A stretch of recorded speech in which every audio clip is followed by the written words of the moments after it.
Welcome back to Bedtime Universe.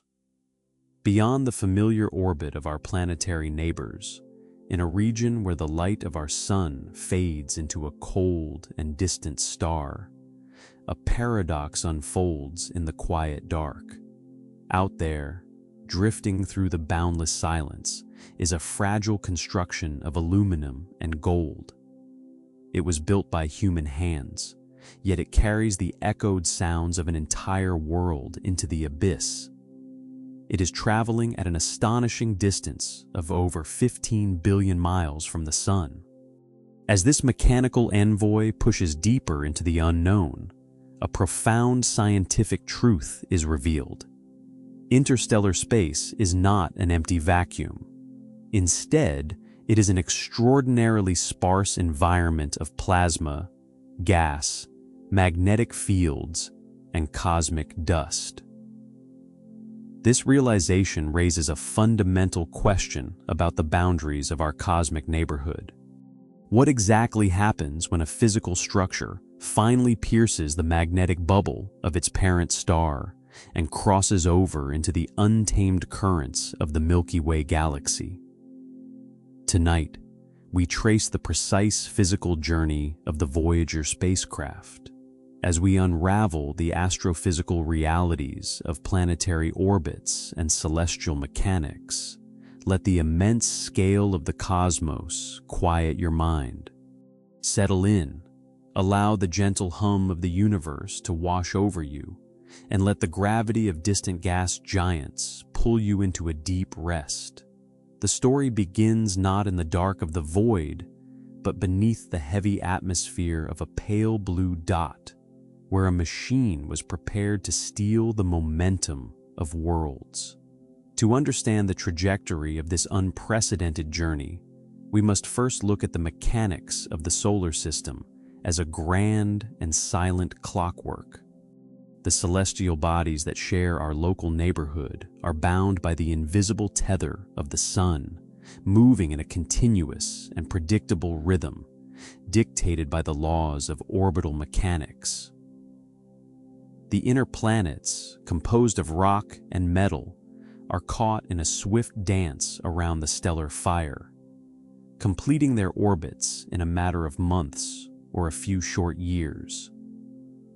But as we cast our gaze outward, beyond the asteroid belt, the nature of the solar system changes drastically. Here, the distances become so immense that sunlight itself requires hours to cross the freezing void. In this outer realm, the giant planets reside. Jupiter, Saturn, Uranus, and Neptune are colossal spheres of gas and ice, and their movement across the cosmic dark is incredibly slow. Jupiter takes nearly 12 Earth years to complete a single journey around the sun. Saturn requires 29 years to trace its vast elliptical path. Uranus takes a staggering 84 years, and Neptune, wandering at the very edge of the planetary system, needs 165 years to finish one orbit. Because these outer worlds move at such vastly different speeds, they are almost never found in the same region of space.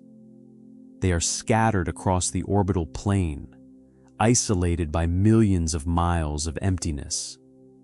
However, the mathematics of their orbits dictate that a specific geometric arrangement must eventually occur. Once every 176 years, the orbital paths of these four giant planets bring them into a sweeping, curved alignment on one side of the sun. This rare configuration creates a hidden corridor through the outer solar system, a temporary window of opportunity where a single object could theoretically visit all four gas giants in a continuous sequence. In the middle of the 1970s, astronomers and orbital dynamicists realized that this exact arrangement was beginning to form. The window was opening, presenting a celestial pathway that had not existed since the early 19th century, long before humanity had even conceptualized the idea of spaceflight. But recognizing this alignment was only the beginning of a profound physics problem.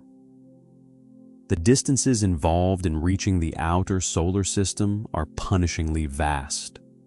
Human engineering relies heavily on chemical propulsion, burning highly combustible fluids to create thrust. The physics of rocketry are governed by a harsh reality often referred to as the tyranny of the rocket equation. To push a payload faster and farther, a rocket must carry more fuel. But that additional fuel adds mass, which in turn requires even more fuel to lift it away from the gravitational pull of the Earth. If a spacecraft were to rely solely on internal chemical propulsion to reach Neptune, it would require a rocket of impossible proportions, and the journey would still take the better part of a human lifetime.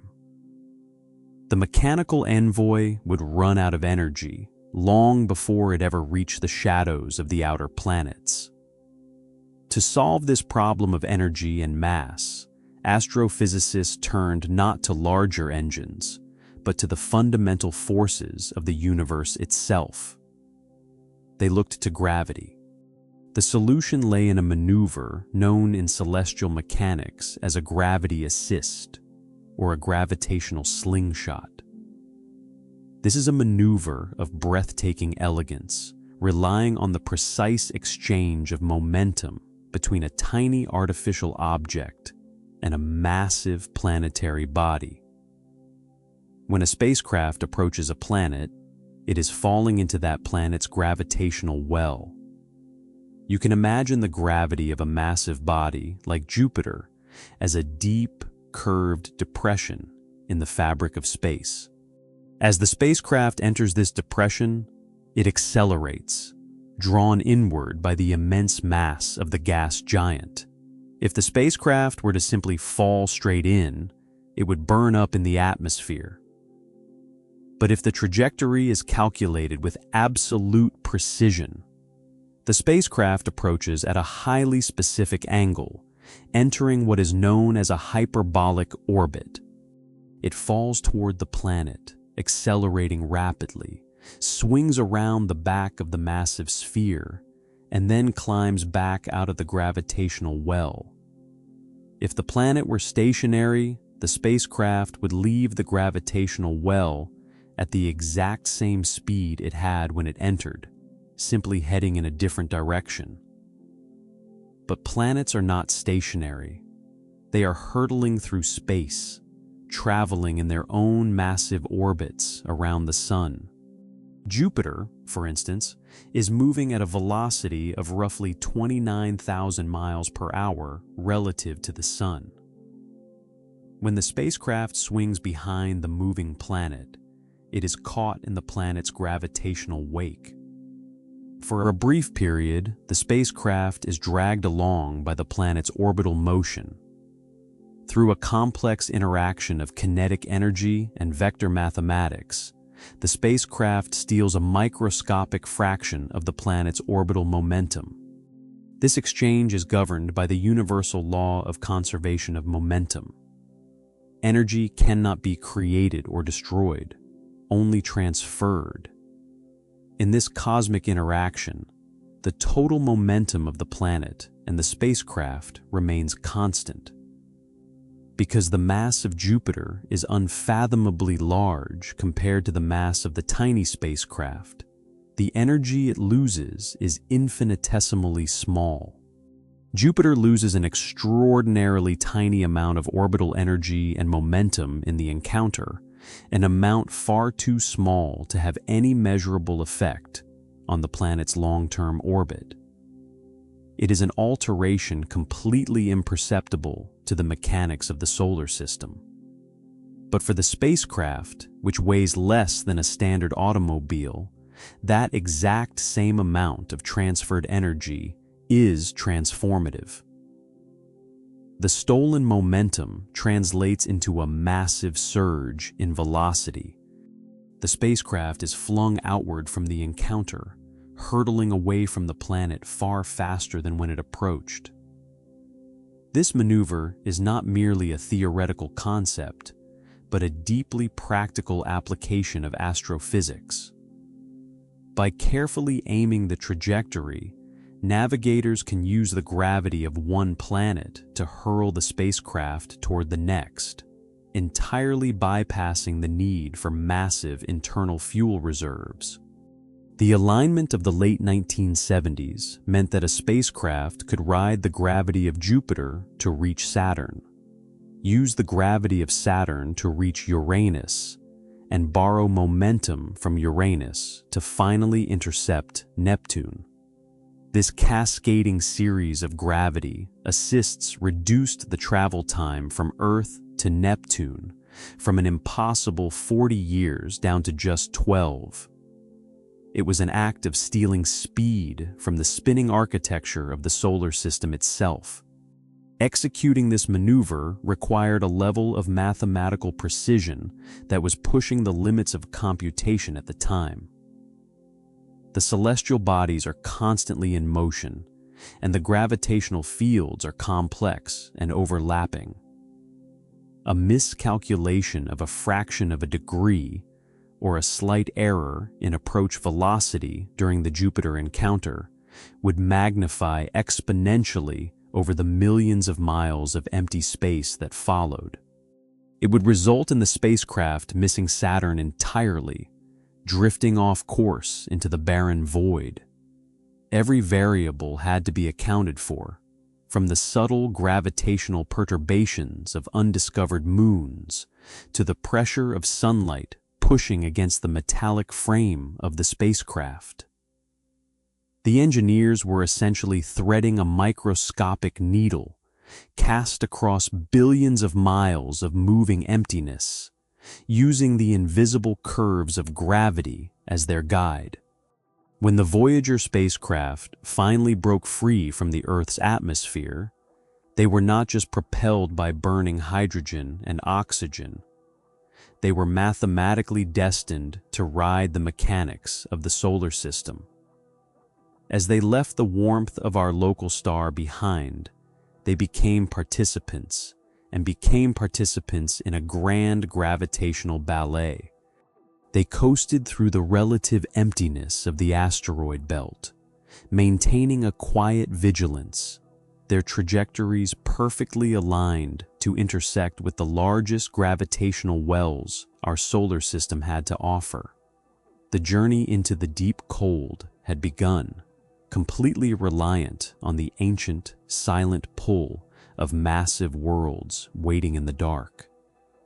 As the spacecraft coasts outward on its gravitationally assisted trajectory, the environment it inhabits undergoes a profound transformation. The sun, once a blinding sphere of dominant energy, gradually shrinks into a brilliant, distant point of light. With the retreat of solar radiation, the ambient temperature of the vacuum plummets. In the inner solar system, spacecraft can harvest the abundant light of our star using vast arrays of photovoltaic panels, converting photons directly into electrical currents. But out here, past the orbit of Mars and heading into the domain of the gas giants, sunlight becomes increasingly diluted. By the time an object reaches the orbital path of Jupiter, the solar energy available is only a tiny fraction of what reaches the Earth. Moving further into the dark, towards Saturn and beyond, solar power becomes entirely unfeasible. The spacecraft is surrounded by an environment far colder than anything encountered near Earth, although the spacecraft itself is kept within operating temperature ranges by its internal heat sources. To survive in this freezing ocean of emptiness, to maintain the delicate operations of its sensors, and to broadcast its findings back across the expanding gulf of space, the machine requires a heart that does not rely on the sun. it requires an internal source of vitality, one that can endure for decades in absolute isolation, where no repairs or refueling are ever possible. The engineering solution to this challenge of profound cold and darkness is a marvel of applied quantum physics. Mounted on a long boom extending away from the delicate instruments of the main body, there are three cylindrical devices known as radioisotope thermoelectric generators. This is not an engine.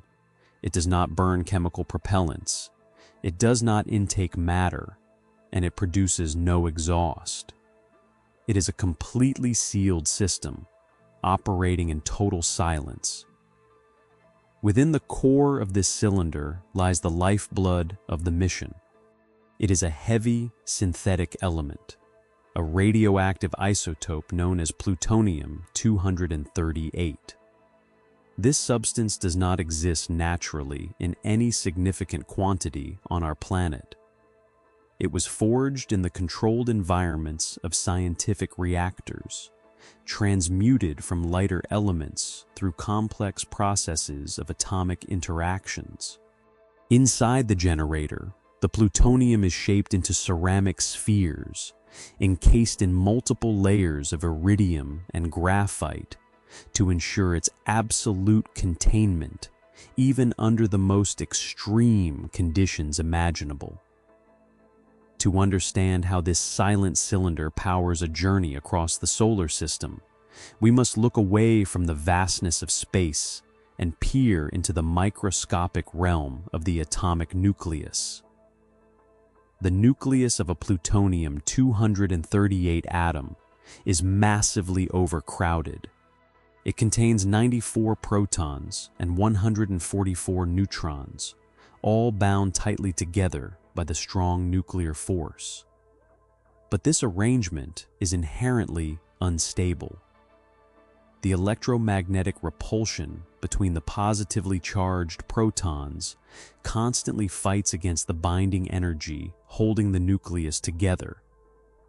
Eventually, in a completely unpredictable yet statistically inevitable process, the nucleus fractures. It sheds a small fragment of itself, forcefully ejecting an alpha particle, which consists of 2 protons and 2 neutrons. This process is known as radioactive decay. When the alpha particle is expelled from the unstable nucleus, it carries a significant amount of kinetic energy. However, this alpha particle does not travel far. Within a fraction of a millimeter, it crashes into the surrounding ceramic matrix of the plutonium sphere. The kinetic energy of its motion is instantly transferred into the surrounding material through friction and atomic collisions. This constant microscopic interaction generates a profound amount of thermal energy. The plutonium core glows with an intense, steady heat, reaching temperatures of hundreds of degrees Celsius, entirely independently of any external energy source. It is a localized artificial ember, fueled by the slow, continuous breakdown of unstable matter. It is this heat, the physical manifestation of atomic decay, that keeps the spacecraft alive against the freezing void. But heat alone cannot run computers, operate cameras, or power radio transmitters. The thermal energy must be converted into an electrical current. This transformation is achieved without a single moving mechanical part, relying instead on a principle of solid-state physics called the Seebeck effect. Surrounding the glowing core of plutonium are hundreds of specialized metallic junctions known as thermocouples. These devices are constructed from 2 different types of conductive materials joined together. One end of the thermocouple is positioned facing the intense heat of the radioactive core. The other end faces outward, connected to metal fins that are exposed to the freezing temperatures of deep space. This architectural design creates an extreme temperature gradient across the metal. In the atmosphere of a planet, heat is easily dispersed through conduction and convection, carried away by moving air. But in the vacuum of space, there is no air. The only way the cold end of the thermocouple can disperse its heat is by radiating it away as invisible infrared light directly into the darkness. This continuous radiative cooling maintains a stark difference in temperature between the inner and outer ends of the metal junctions. In physics, when a temperature difference is applied across two distinct conductors, the thermal energy excites the atoms at the hot junction. The electrons gain kinetic energy and move into the conduction band, diffusing toward the cooler region where the atomic vibration is much lower. This steady, invisible migration of electrons creates a voltage potential, a continuous electrical pressure that flows through the circuits of the spacecraft. There are no spinning turbines, no pressurized fluids, no gears to wear down over time. The entire process of power generation is static and undisturbed. The silence of the radioisotope thermoelectric generator is a perfect match for the silence of the vacuum it travels through. It is a mechanical masterpiece of endurance, designed to operate without maintenance for a duration that outlasts the careers of the scientists who assembled it. As long as enough electrical power remains available, the continuing decay of the plutonium helps sustain the spacecraft's electrical systems and heaters in the dark. Yet, this internal fire is not eternal. The physics of radioactive decay dictate a gradual, unavoidable decline. Plutonium-238 has a half-life of 87.7 years. This mathematical constant means that after nearly 9 decades, exactly half of the radioactive atoms within the core will have decayed into a stable, non-heat-producing state. With every passing year, fewer atoms fracture, less heat is generated, and the electrical output of the thermocouples slowly drops. The heartbeat of the spacecraft weakens by a tiny fraction of a watt each day. This slow fading creates a profound sense of time within the mission. Every observation made, every photograph taken, and every signal transmitted back to Earth is powered by a finite reservoir of atomic energy. The mission is a slow march against the ticking of a radioactive clock. But for now, as the mechanical Envoy glides toward the massive gravitational fields of the outer gas giants, the core remains hot. The silent conversion of quantum decay into electricity continues steadily, keeping the instruments warm and ready to observe the violent atmospheres of the massive worlds ahead, completely insulated from the vast and freezing emptiness that surrounds it. While the radioactive heart of the spacecraft is destined to eventually cool and fall silent, another component mounted to the external frame is designed for an almost unfathomable permanence. Fastened securely to the side of the central chassis, shielded by an aluminum cover and fully exposed to the freezing temperatures of the vacuum, rests a 12-inch disc. It is a phonograph record, but it is not pressed from delicate vinyl. It is constructed from a solid piece of copper, heavily plated with gold to protect it from the microscopic, abrasive impacts of cosmic dust over vast spans of time. This golden record is not a scientific instrument used for measuring magnetic fields or capturing images of distant gas giants. It is an artifact of memory. It is a message cast into the deepest ocean we can perceive, containing the mathematical and acoustic signature of the species that built the machine. But to understand the true nature of this disk, we must view it not through the lens of human emotion, but through the rigorous principles of physics, material science, and universal mathematics. If a spacecraft is intended to wander the galaxy for billions of years, any data it carries must be stored in a format that defies the erosion of time and transcends the barriers of cultural language. Digital information, the standard for our modern world, is inherently fragile. It requires specific software, complex operating systems, and a predefined architecture of microscopic transistors to decode. An extraterrestrial intelligence operating under entirely different biological and technological paradigms might never comprehend a digital file system. Therefore, the architects of the mission chose an analog format. The acoustic data on the golden record is not encoded as binary sequences of ones and zeros, but as a direct physical translation of mechanical vibration into spatial geometry.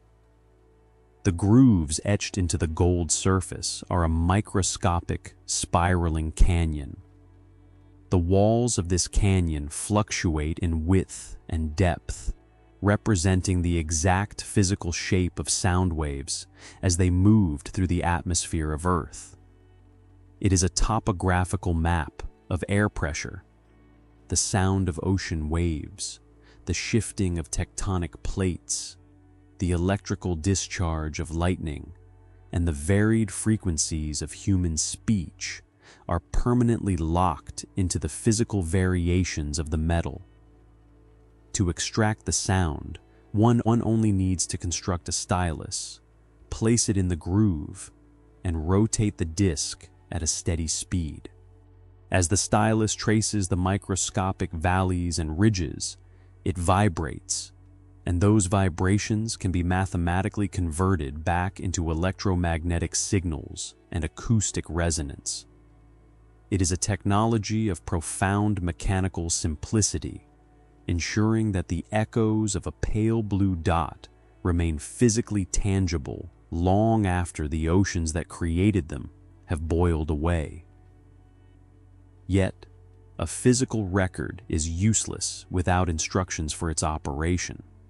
The aluminum cover protecting the disc serves as a visual manual, but it is written in a language that utilizes no earthly alphabet.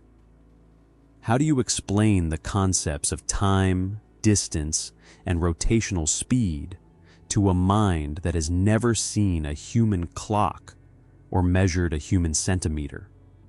You must rely on physical constants and phenomena that can, in principle, be recognized by any technologically advanced civilization. You must speak the language of quantum mechanics and astrophysics. The key to unlocking the record is etched onto the cover in the form of a simple diagram depicting the most abundant and fundamental substance in existence. It is a representation of the neutral hydrogen atom and its characteristic hyperfine transition. Hydrogen permeates the interstellar medium. It is the foundational building block of stars and the most common element in the galaxy. The diagram illustrates a single proton and a single electron, focusing on a specific quantum mechanical behavior known as the hyperfine transition. In a hydrogen atom, both the proton and the electron possess a property called spin. When the spins of these two particles are parallel to each other, the atom is in a slightly higher energy state. Eventually, in a natural and predictable process, the spin of the electron will flip, becoming anti-parallel to the proton.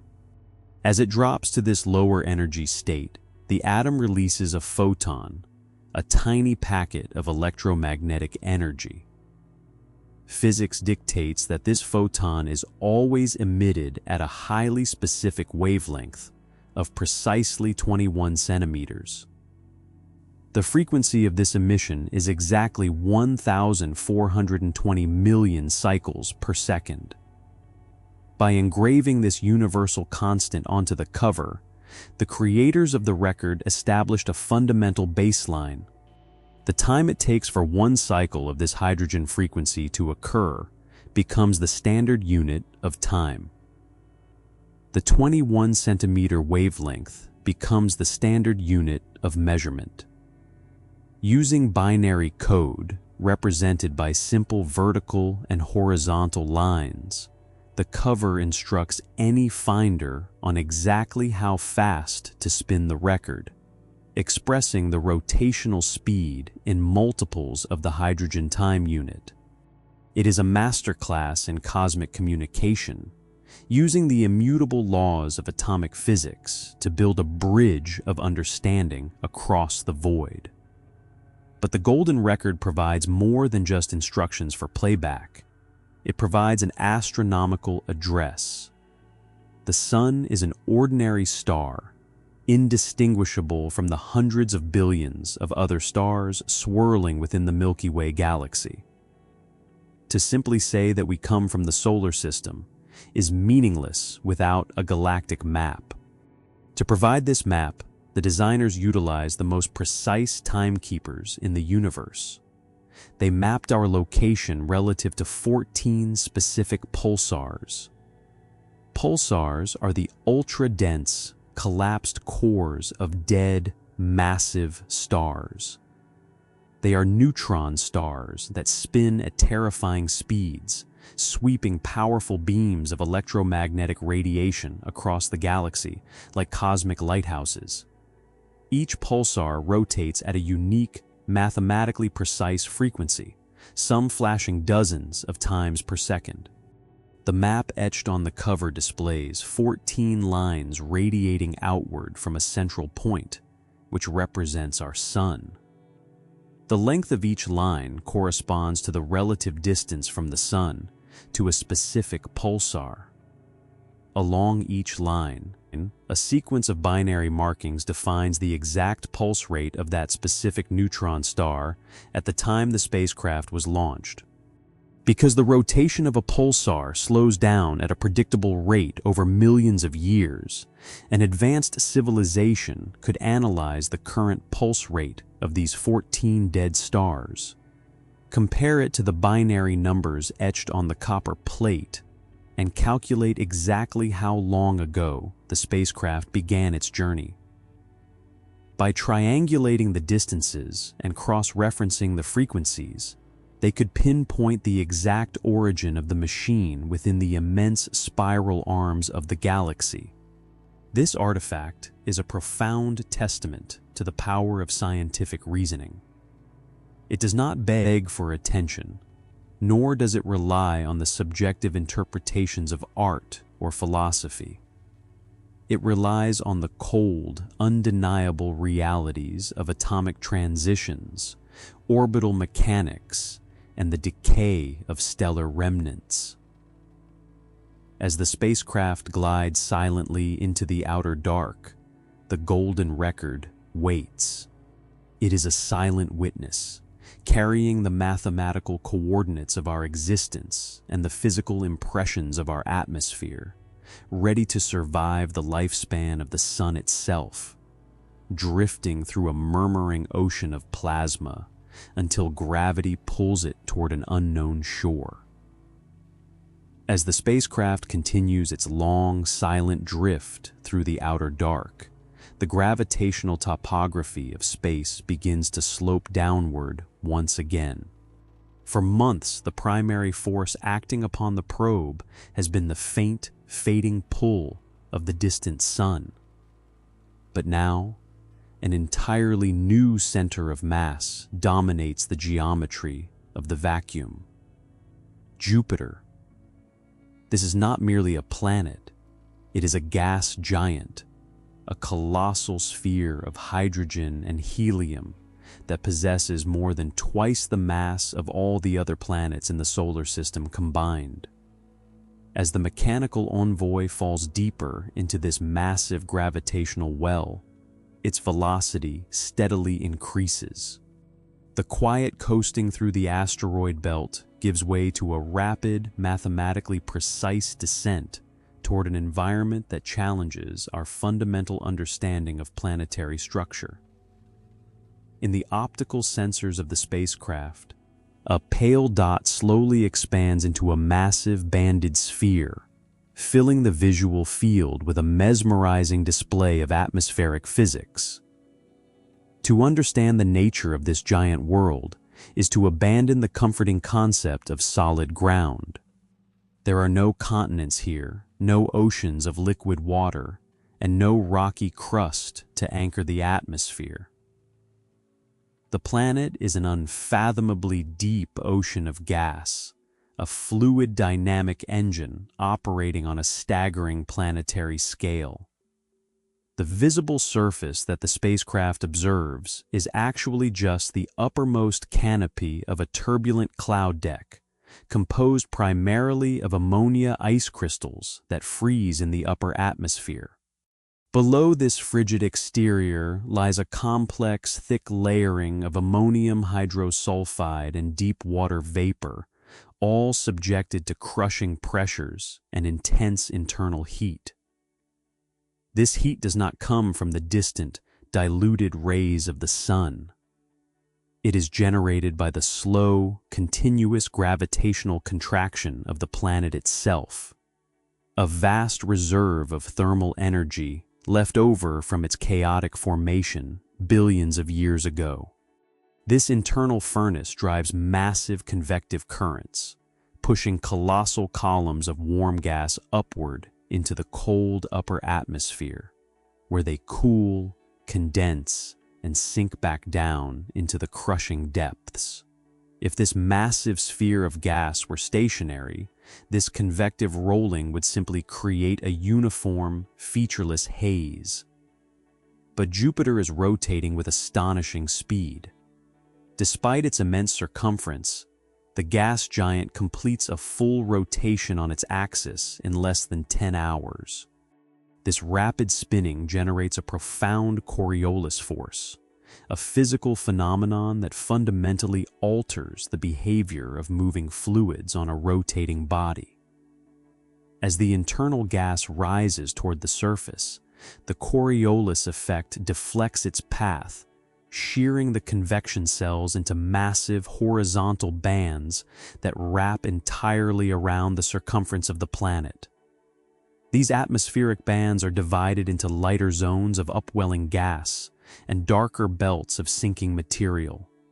They behave like vast atmospheric rivers flowing in opposite directions, sliding past one another at hundreds of miles per hour, driven endlessly by the ceaseless transfer of thermal energy and rotational momentum. At the invisible boundaries between these opposing currents, the fluid mechanics become incredibly complex, spawning thousands of swirling eddies and turbulent vortexes that can sustain their rotation for years on end. Among these swirling formations, one structure stands out as a masterpiece of atmospheric longevity. The Great Red Spot is a colossal atmospheric disturbance, vast enough to swallow the entire Earth with room to spare. But to call it merely a storm is a profound understatement of its physical reality. In the strict language of atmospheric fluid dynamics, it is an anticyclonic high-pressure system, a massive spinning vortex of gas that rotates counterclockwise in the southern hemisphere of the planet. Because Jupiter possesses no solid surface like Earth's, there is no terrestrial topography to disrupt the vortex directly. Its persistence is governed by the dynamics of Jupiter's rapidly rotating atmosphere and its interaction with surrounding jet streams, rather than by a complete absence of friction. The striking color of the vortex, ranging from pale salmon to a deep bruised crimson, is the result of complex photochemical reactions. Ultraviolet light from the distant sun interacts with trace chemicals dredged up from the deep interior by the upwelling pressure, creating organic compounds that stain the upper cloud tops. The Great Red Spot is a permanent thermodynamic engine, churning silently in the deep cold, serving as a testament to the enduring power of fluid dynamics operating without the friction of a solid world. Yet, the most profound feature of the Jovian system is completely invisible to the optical cameras. Deep beneath the swirling clouds, the atmospheric pressure becomes so extreme that the gases begin to lose their distinct physical properties. The hydrogen is squeezed so tightly that it enters a supercritical state, blurring the line between gas and liquid. Deeper still, the pressure crosses a critical threshold, and the hydrogen undergoes a bizarre quantum phase transition, turning into a state known as liquid metallic hydrogen. In this extraordinary condition, the extreme pressure strips the electrons away from their atomic nuclei, creating an incredibly dense, electrically conductive fluid sea.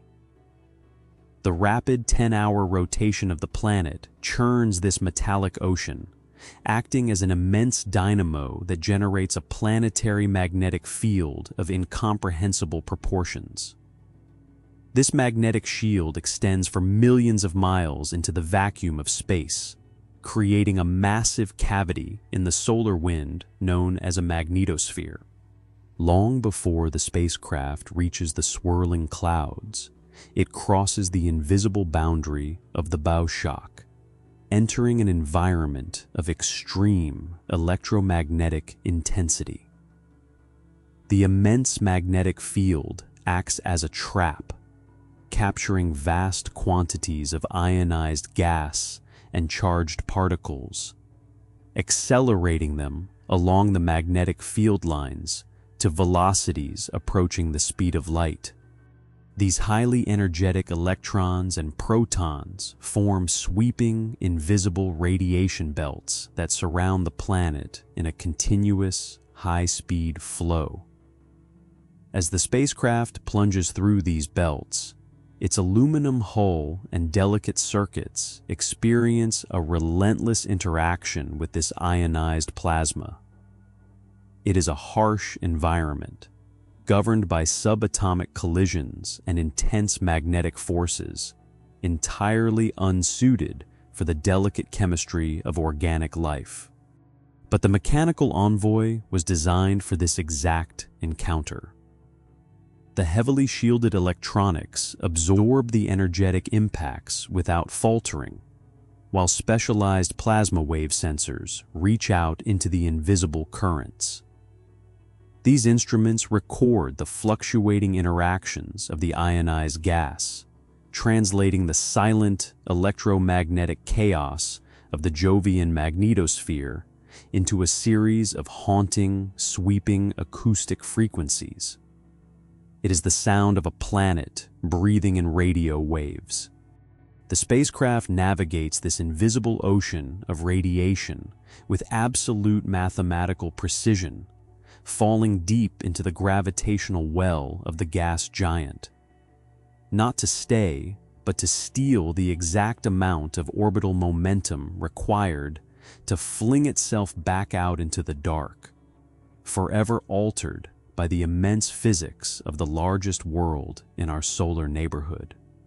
While the colossal storm systems of Jupiter dominate the visual field, the gravitational reach of the gas giant extends far beyond its upper cloud layers.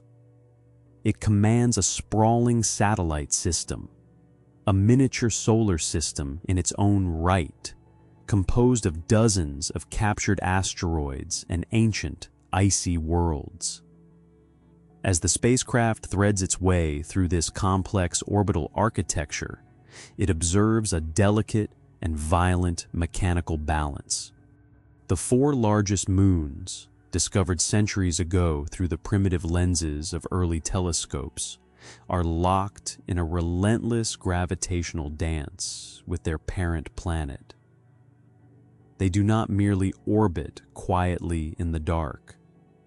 They are subjected to the punishing mechanics of tidal heating, a physical process that fundamentally rewrites our understanding of where liquid water and geological activity can exist in the freezing outer reaches of our stellar neighborhood. On Earth, the gentle gravitational pull of our single moon raises the ocean tides, lifting the liquid water by a few feet in a slow, rhythmic cycle. But the gravity of Jupiter is immense, and its inner moons orbit extremely close to its massive center of mass. Furthermore, the three inner large moons are locked in a state of orbital resonance. For every 4 times the innermost large moon completes an orbit, the next moon out completes exactly 2, and the third completes exactly 1. This mathematical synchronicity means that the moons regularly align, pulling on each other with their own gravitational fields, forcing their orbits into slightly elliptical, oval shapes. Because their orbits are not perfectly circular, the physical distance between the moons and Jupiter constantly changes. When a moon swings close to the gas giant, the gravitational pull strengthens, physically stretching the entire solid body of the spherical world. When it swings further away, the grip relaxes, and the shape of the moon recoils. This continuous, rhythmic squeezing and stretching creates immense internal friction. Deep within the solid mantle of these worlds, the atomic structure of the rock rubs against itself, generating a profound amount of thermal energy.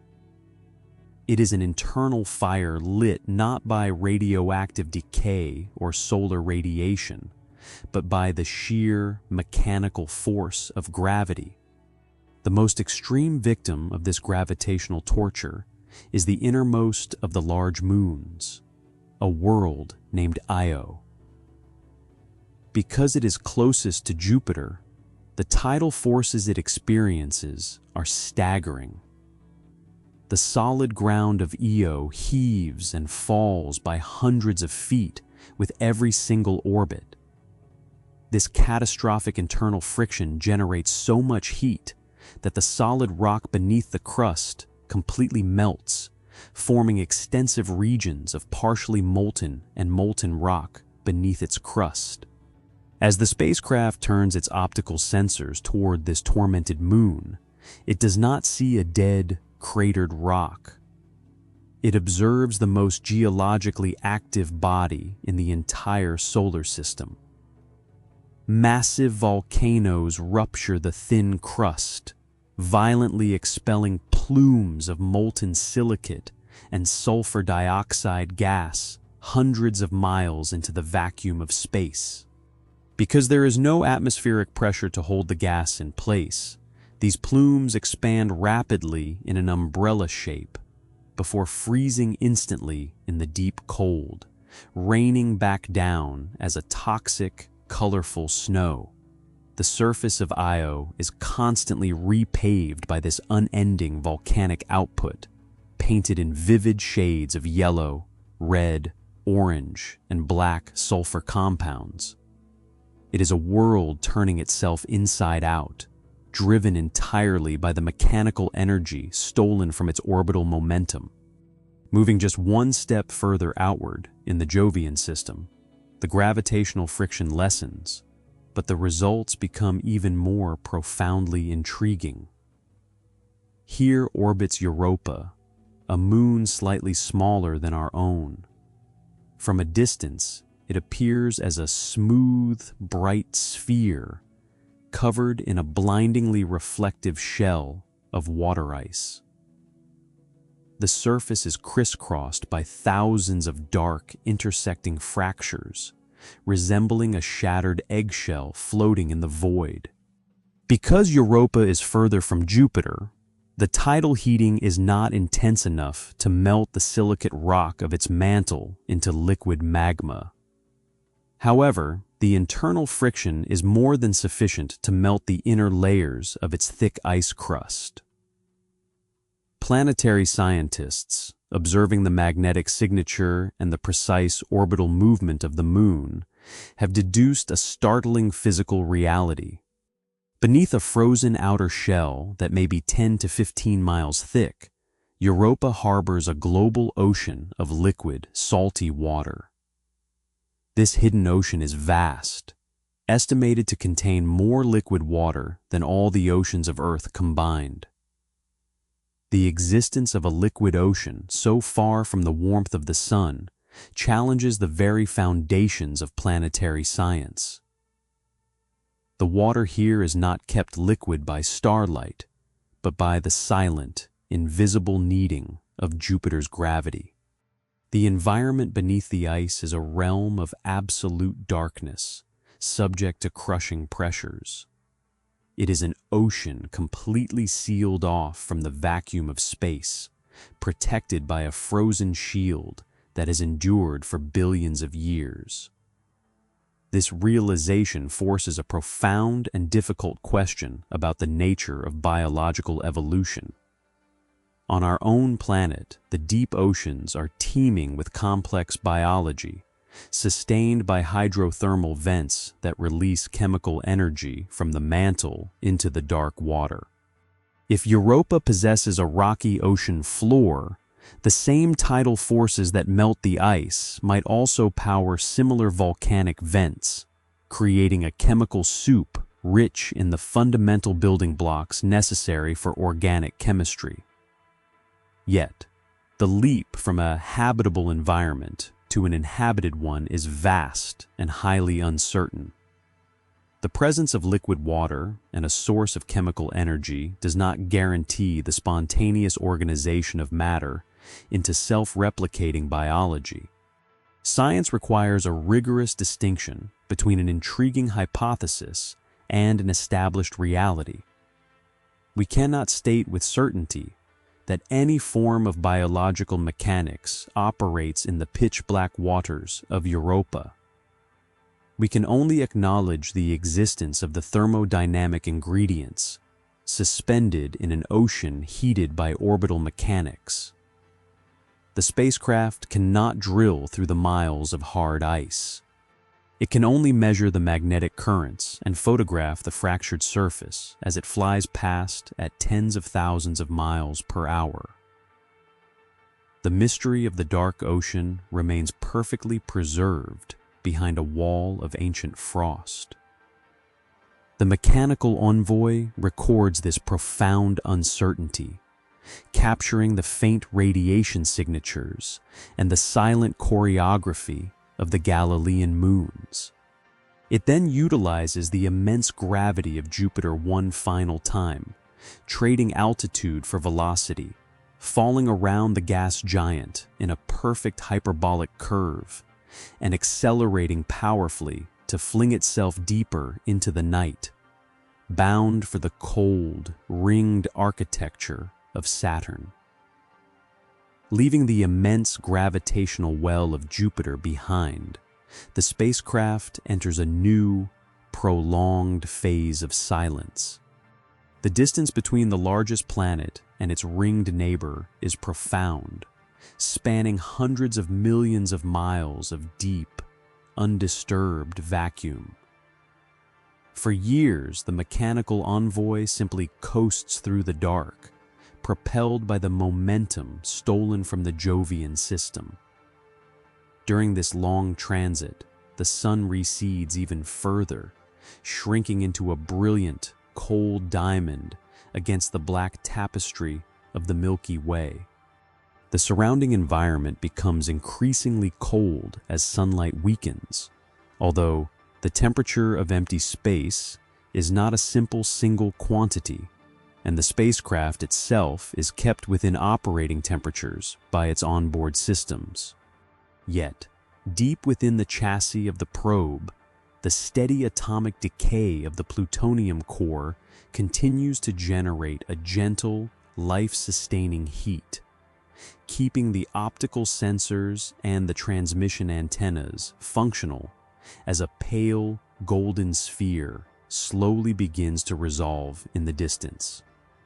As the spacecraft finally closes the gap, it does not approach a solitary globe, but a celestial architecture of staggering scale and beauty. It is Saturn, the second largest planet in our solar neighborhood. To the early astronomers peering through the thick glass lenses of primitive telescopes on Earth, the defining feature of this world appeared as a solid, flat disk of matter, a rigid halo encircling the equator of the planet. But as the cameras of the approaching machine focus on this immense structure, the optical illusion of solidity is completely dismantled by the harsh realities of astrophysics. The rings of Saturn are not a singular, solid object. They are not constructed from unbroken sheets of rock or metal. They are a massive, chaotic swarm of billions of independent fragments caught in a delicate, perpetually moving equilibrium. To understand the true nature of this structure is to visualize a fluid dynamic system composed entirely of frozen solids.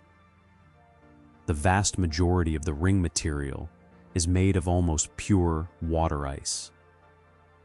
In the deep cold of this region, water does not exist as a liquid or a soft vapor. It is frozen so thoroughly that it takes on the physical characteristics of hard rock. These icy fragments range drastically in size. Some are microscopic grains of frost, no larger than a particle of dust, while others are massive, jagged boulders the size of terrestrial mountains. Each fragment of ice follows its own orbit around Saturn, governed by celestial mechanics. Because the gravitational pull of a planet weakens with distance, the laws of orbital dynamics dictate that objects closer to the planet must travel at vastly higher speeds to avoid falling inward. Consequently, the ice particles in the innermost rings race around Saturn at terrifying velocities, while the boulders in the outer rings drift at a much slower, majestic pace. This immense difference in orbital speed means that the rings are not rotating as a single, unified disk. Instead, they are in a constant state of shearing motion. Trillions of ice fragments are continuously sliding past one another in the dark. Because this astonishing volume of material is crowded into a remarkably thin plane, an extremely thin vertical layer compared with the enormous horizontal extent of the rings, the particles cannot avoid interacting. The environment within the rings is one of relentless, silent, kinetic exchange. The fragments gently bump, scrape, and collide with one another as their orbits intersect. In the vacuum of space, these collisions produce no sound. It is a completely silent friction. Every time two ice boulders softly crash together, a tiny amount of kinetic energy is absorbed and dissipated. It is this constant, microscopic absorption of energy that dampens the vertical movement of the particles, preventing the rings from expanding upward and keeping them flattened into an impossibly thin, almost two-dimensional plane. Yet, as the optical sensors scan the breadth of the ring system, the most fascinating features are not the glowing bands of reflective ice, but the stark, empty spaces that lie between them. The rings are divided by sharp, dark gaps, some spanning thousands of miles across. These empty regions are not merely random voids or accidents of planetary formation. They are actively carved and maintained by the precise application of localized gravity. Hiding within the swirling dust and skirting along the very outer edges of the main rings are small, irregularly shaped moons. In the terminology of planetary science, these are known as shepherd moons. The mass of a shepherd moon is minuscule compared to the immense gravity of Saturn itself, but its local influence on the fragile ice particles is profound. The process by which these tiny moons sculpt the rings is a masterclass in the transfer of orbital momentum. When a shepherd moon orbits just inside a specific ring, it travels slightly faster than the ice particles located just outside its path. As the moon overtakes the ice, its gravitational field reaches out and tugs slightly forward on the frozen fragments, transferring a microscopic amount of kinetic energy. In orbital mechanics, adding forward momentum causes an object to move into a higher, wider orbit. Thus, the inner shepherd moon gently pushes the ice particles away from its path, maintaining the inner boundary of the ring. Conversely, when a shepherd moon orbits just outside a ring, it travels slightly slower than the ice. As the faster-moving ice particles catch up and pass the moon's gravity pulls backward on them, acting as an invisible brake. This drains a tiny fraction of their kinetic energy, causing the ice to drop into a lower, tighter orbit, effectively pushing the material inward and defining the outer edge of the ring.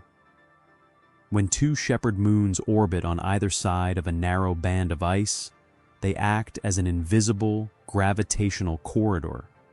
They constantly herd the wandering ice particles back into a tightly confined lane, preventing the ring from dissipating into the void. The sharp, razor-thin edges of the gaps are the direct result of this relentless gravitational maintenance. The rings of Saturn are not a static fossil left over from the birth of the solar system. They are an active, dynamic mechanism, a temporary masterpiece of orbital resonance, continuously sculpted, shattered, and reorganized by the silent, invisible forces of kinetic exchange and the delicate herding of tiny, frozen worlds. As the visual sensors of the spacecraft sweep beyond the intricate architecture of the freezing rings, they fixate on a massive, hazy sphere orbiting in the distant shadows of the gas giant. This is Titan, the largest moon of Saturn, and a profound physical anomaly in the structure of the outer solar system. Most moons drifting in the vacuum are barren, rocky bodies, completely stripped of any atmospheric pressure. Their gravitational fields are simply too weak to hold on to volatile gases against the constant, erosive power of the solar wind. But Titan defies this expectation of the void. It is shrouded in a thick, opaque envelope of gas, an atmosphere significantly denser and heavier than the one resting on the surface of the Earth. To peer at Titan is to look at a deeply frozen chemical mirror of our own primordial world, preserved in a state of suspended animation. The persistence of this atmosphere is a direct consequence of thermodynamics. Because Titan resides in the deep freeze of the outer solar system, the kinetic energy of its atmospheric molecules is incredibly low. The gases are sluggish, lacking the thermal velocity required to reach escape velocity and slip away from the relatively weak gravitational pull of the moon. This delicate mathematical balance between mass and extreme cold allows Titan to maintain a crushing atmospheric pressure in an environment where atmospheres should not exist. The composition of this alien sky is dominated by molecular nitrogen, much like the air we breathe on our homeworld. But the temperatures are so severely depressed that the chemistry of the environment behaves in completely unfamiliar ways. Saturated within this heavy nitrogen envelope are vast quantities of volatile hydrocarbons, primarily methane and ethane. As the faint ultraviolet radiation from the distant sun penetrates the upper layers of this atmosphere, it triggers a continuous cascade of complex photochemical reactions. The high-energy photons shatter the chemical bonds of the methane molecules, causing the free carbon and hydrogen atoms to recombine into larger, heavier organic compounds. These newly formed complex molecules condense into a pervasive orange smog, composed of heavy aerosols that planetary scientists call tholins. This thick, photochemical haze completely hides the solid surface below, creating an impenetrable veil of organic chemistry that optical cameras cannot pierce. At these extreme negative temperatures, hovering roughly 290 degrees below zero on the Fahrenheit scale, water is a mineral as hard and unforgiving as granite. It forms the solid bedrock of the moon. But methane, a gas on Earth, can exist on Titan as vapor, liquid, and solid under the moon's extremely cold surface conditions, allowing it to participate in a methane cycle. The atmospheric physics of this frozen world dictate a bizarre and silent meteorological cycle. Clouds of methane vapor gather in the dense nitrogen sky, dropping slow, heavy rains of liquid hydrocarbons. This alien precipitation carves complex river valleys into the water ice bedrock, eventually pooling into vast, dark, mirror-like lakes of liquid ethane and methane near the polar regions. It is a fully functioning hydrological cycle, operating without a single drop of liquid water, driven entirely by the faint thermal energy of a distant star and the complex fluid dynamics of organic chemistry. The scientific allure of this complex prebiotic chemistry presented a profound dilemma for the navigators and astrophysicists back on Earth. The rare planetary alignment that made the Grand Tour possible required a very specific, flat trajectory. To visit Uranus and Neptune, a spacecraft had to remain tightly confined within the ecliptic plane. The ecliptic is the invisible, two-dimensional disk where all the major planets orbit the Sun, a flat architectural remnant born from the spinning motion of the ancient, flat protoplanetary nebula that birthed our solar system. But the orbital path of Titan does not align perfectly with this required flattened trajectory. To observe Titan up close, to probe its chemical smog with radio waves and accurately measure its atmospheric density, the mechanical Envoy had to dramatically alter its course. Because the cameras could not see the surface, the engineers relied on a brilliant application of physics known as radio occultation. As Voyager 1 flew behind Titan relative to Earth, its continuous radio transmission passed directly through the layers of the moon's atmosphere. By measuring the exact alteration in the frequency and phase of the radio waves caused by atmospheric refraction, scientists could deduce the precise density, pressure, and temperature of the unseen gas layers. But to execute this maneuver, to gain this invaluable atmospheric data, a severe physical price had to be paid. In the strict, unforgiving mathematics of orbital mechanics, every maneuver demands a trade of momentum. To gain proximity to the mysteries of Titan, Voyager 1 had to sacrifice the rest of the planetary system. The engineers made the calculated, heavy decision to prioritize the deep, atmospheric complexity of the Moon over the distant ice giants. As Voyager 1 plunged towards Saturn, it was intentionally steered beneath the south pole of the giant planet, aiming precisely for a close gravitational encounter with the shrouded Moon. The physical interaction was massive and irreversible. A gravitational slingshot is fundamentally a three-dimensional maneuver. The precise angle at which a spacecraft approaches a massive body dictates the exact trajectory of its exit.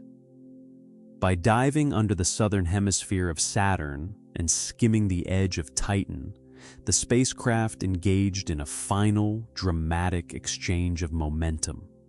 The immense gravity of the Saturnian system grabbed the tiny mechanical probe and hurled it with incredible violence, not forward along the orbital path toward Uranus, but sharply upward. The resulting trajectory carried Voyager 1 roughly 35 degrees north of the ecliptic plane, sending the machine out of the main plane occupied by the planets.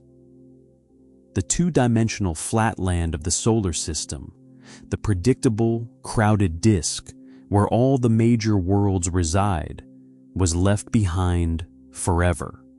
Voyager 1 was now climbing vertically relative to the equator of the Sun, plunging into an empty, uncharted expanse where the density of matter becomes extraordinarily low. It was entering a vertical void where no planets will ever intercept its path. The sacrifice was complete and absolute. The chance to see the icy blue spheres of the outer edge was given entirely to its sister ship, Voyager 2, which remained safely in the flat plane. Voyager 1, having stolen its final burst of speed from the ringed giant, accepted a lonely upward trajectory. It carried its golden record away from the spinning disk of worlds, accelerating smoothly into the deep, three-dimensional silence, beginning its long, solitary ascent into the true interstellar dark. While the first mechanical Envoy began its lonely vertical ascent into the dark, its twin sister remained bound to the flat disk of the solar system. Voyager 2 had not sacrificed its trajectory for the smog of Titan. Instead, its Saturn encounter preserved a trajectory that carried it onward toward Uranus and Neptune, ultimately taking it about 48 degrees south of the ecliptic plane, securing the necessary momentum to push even deeper into the planetary outskirts. Ahead lay a region of the solar system so profoundly distant that human comprehension struggles to grasp the scale. The journey from the ringed giant to the next major celestial body would not be measured in months, but in long, silent years of coasting through an ever-deepening twilight. Out here, nearly 2 billion miles from the warmth of the sun, the concept of daylight loses all meaning. The solar radiation is diluted to an extreme degree. The sun is reduced to a piercing, cold star, casting a pale illumination that is approximately 400 times weaker than the daylight experienced on the surface of our home world. This is the domain of the ice giants, a freezing, shadowy region where the physical laws of planetary formation seem to operate under an entirely different set of rules. As the spacecraft glides silently through this eternal dusk, a pale, ghostly sphere slowly emerges from the blackness. This is Uranus, Unlike the turbulent, vividly striped atmosphere of Jupiter or the brilliant, sweeping rings of Saturn, this distant world presents an appearance of eerie, almost unnatural tranquility. Through the optical sensors of the approaching machine, it looks like a featureless, smooth globe painted in a serene shade of pale cyan. But this calming visual is an illusion created by the complex chemistry of the upper atmosphere. The outer layers of the planet are saturated with methane gas. When the faint, exhausted rays of sunlight finally strike this world, the chemical structure of the methane molecules acts as a vast planetary filter. The methane absorbs the longer red wavelengths of the electromagnetic spectrum, effectively trapping the red light within the atmosphere. The shorter, more energetic wavelengths of blue and green light are reflected back outward into the vacuum. The result is a cold, blue reflection, a massive sphere of frozen gas glowing softly in an ocean of darkness. It is a visual manifestation of chemical absorption operating on a planetary scale. However, beneath this serene, featureless exterior lies one of the most profound physical anomalies in celestial mechanics. Every major planet in our solar system rotates on an axis that is roughly perpendicular to its orbital path. The Earth is tilted at an angle of 23.5 degrees, a gentle slant that provides us with the rhythmic cycle of changing seasons. But the rotational axis of Uranus is shattered. It does not spin like a top. It rolls like a barrel along its orbital path. The entire planet is tilted at an astonishing angle of 97.7 degrees.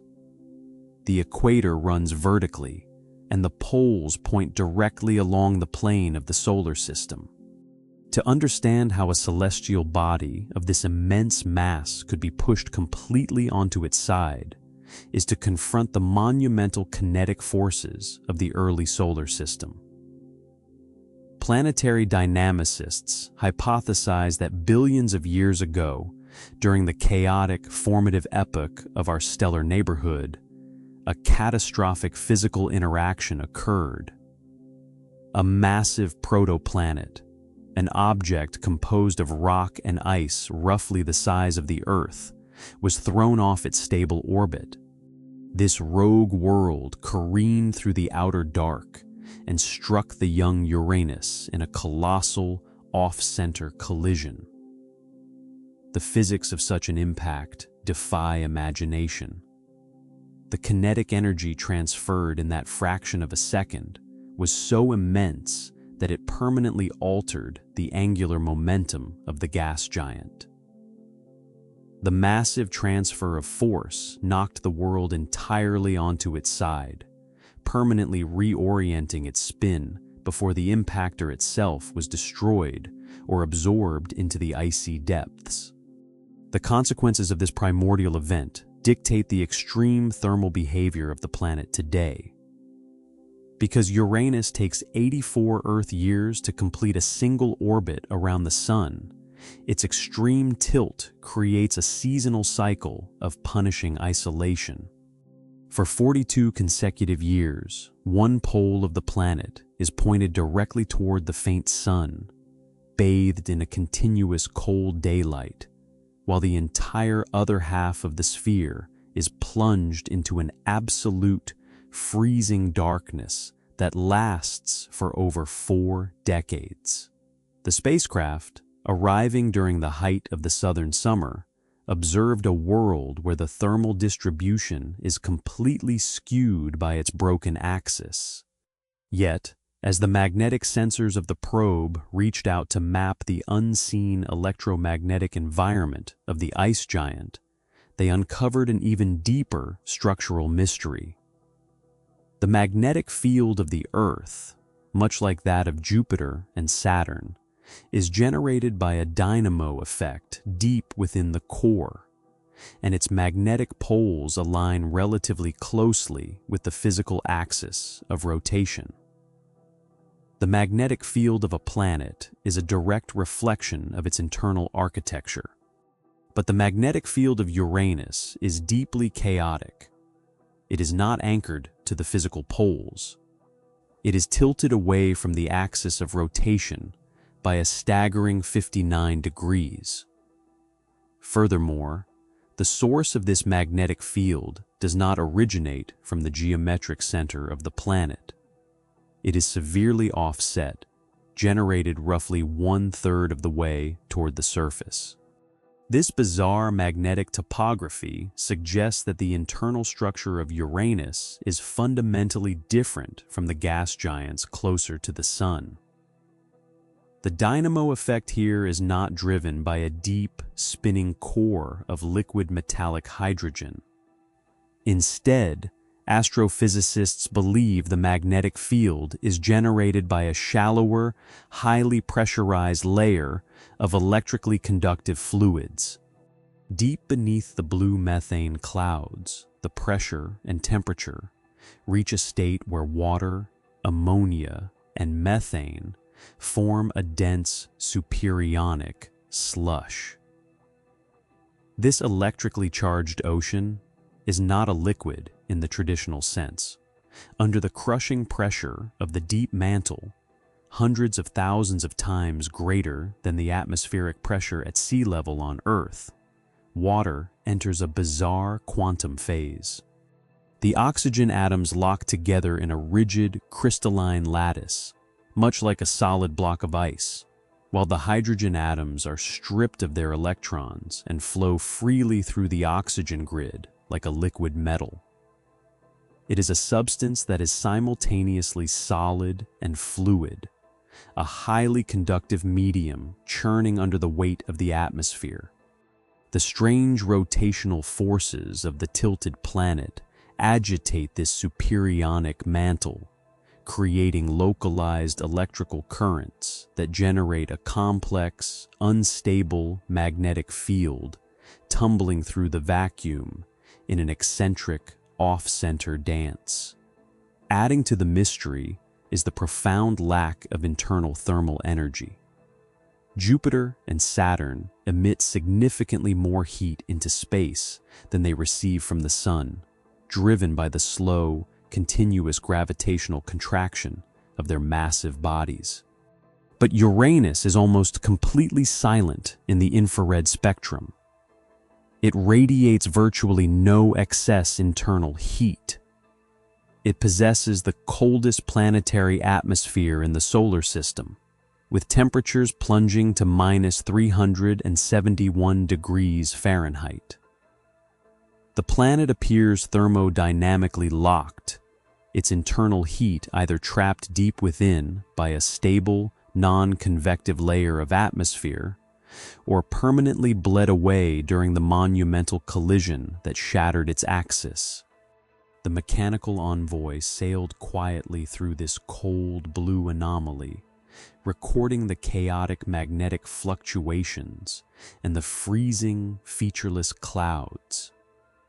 It gathered the data required to reshape our understanding of planetary physics, utilizing the gravity of the tilted world to adjust its trajectory one more time, preparing to plunge into the final, darkest chapter of the planetary system. As the gravitational push of the tilted ice giant fades into the wake of the spacecraft, the final leg of the planetary grand tour begins. The distance between Uranus and the outermost major world of our solar system is an abyss of staggering proportions. For over 3 more years, the mechanical Envoy coasts through a region of space so profoundly isolated that the very concept of a solar system begins to lose its meaning. The Sun is now nearly 3 billion miles behind, reduced to a brilliantly cold pinpoint of light that provides no discernible warmth and casts only the faintest illumination. In this eternal twilight, the environment is extraordinarily cold, while the spacecraft itself remains within operating temperatures through its onboard power and thermal systems. The radioactive heart of the probe continues its slow, inevitable decay, rationing its fading thermal energy to keep the fragile optical lenses from freezing solid. Out of this deep, undisturbed dark, a final sphere of gas slowly materializes. It is Neptune, a world of deep, striking azure, marking the absolute edge of the traditional planetary neighborhood. At first glance, the optical sensors reveal a world that appears to be a twin of the one just left behind. Like Uranus, the atmosphere of Neptune is rich in methane, absorbing the red wavelengths of the distant starlight and reflecting a deep, oceanic blue into the void. However, this is where the similarities abruptly end. Where the pale atmosphere of the tilted giant was almost completely featureless, the azure sky of Neptune is intensely alive. It is a canvas of sweeping, high-altitude cirrus clouds, composed of frozen methane crystals, casting long, dark shadows on the deeper, thicker cloud decks below. Dominating the southern hemisphere is a massive, swirling anticyclonic storm system, a vast abyss of darker gas named the Great Dark Spot, a structure large enough to swallow the Earth. The presence of such extreme atmospheric dynamics at the very edge of the solar system presents astrophysicists with a profound thermodynamic paradox. The engine that drives weather on any planet is heat. On Earth, the massive influx of solar radiation heats the equator, creating convection currents that drive our winds and storms. But Neptune resides in the deep freeze of the outer dark. It receives a mere 0.1% of the solar energy that warms our home world.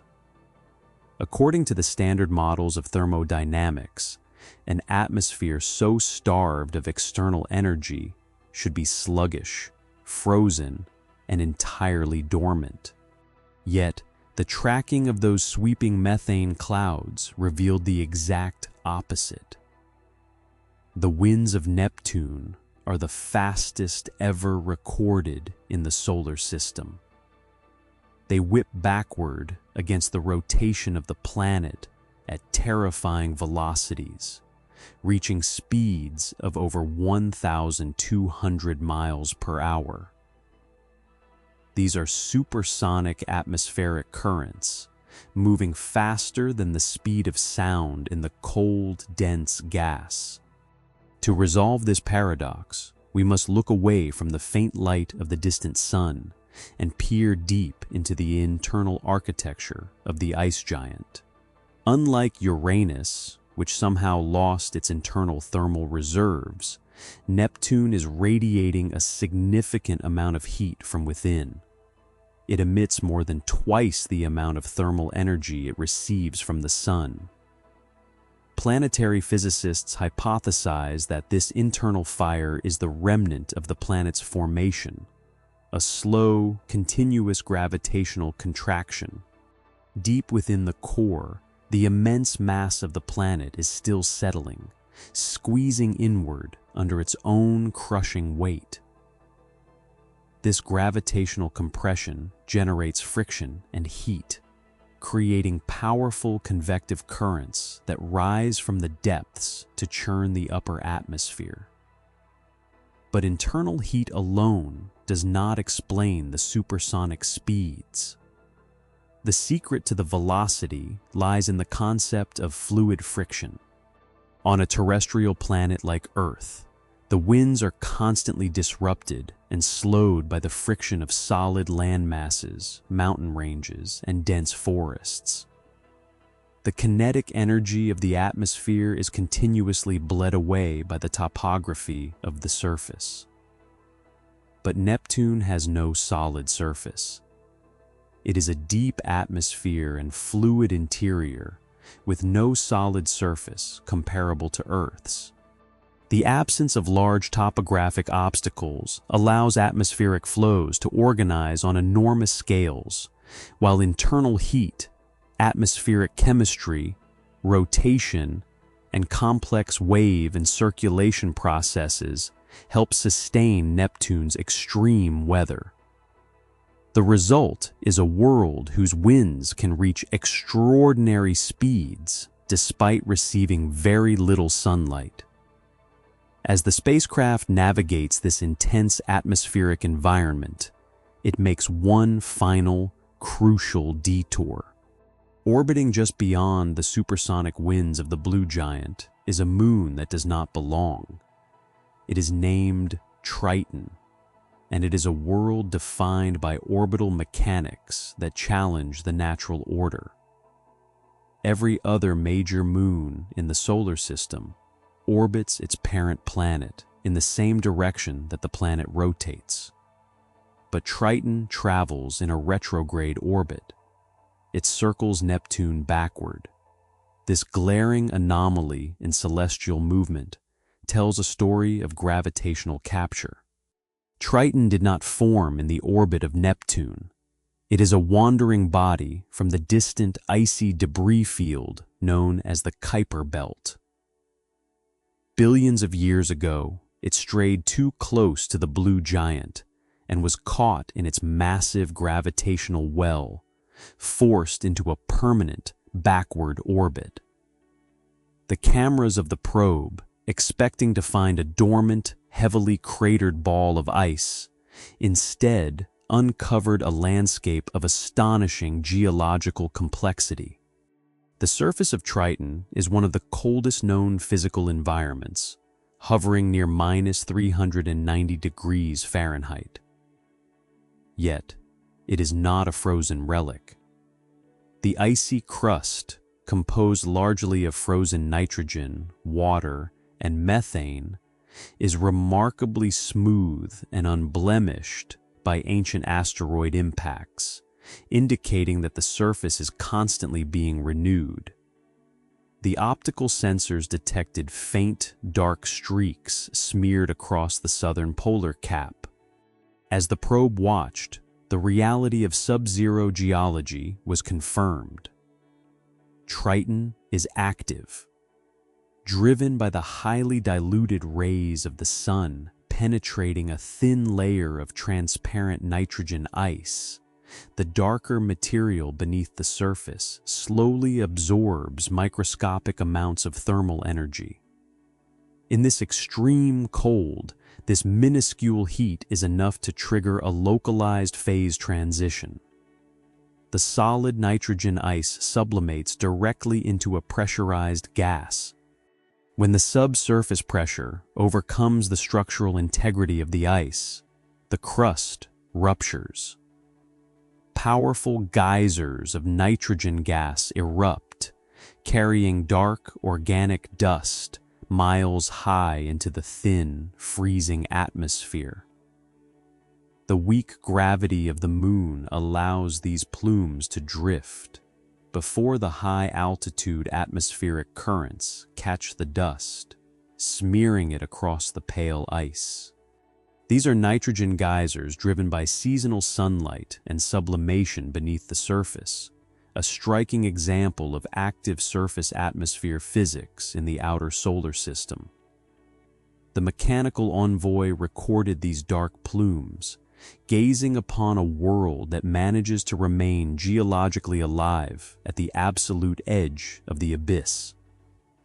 With its final planetary encounter complete, the trajectory of Voyager 2 carried it downward, slipping below the ecliptic plane, mirroring the lonely departure of its twin.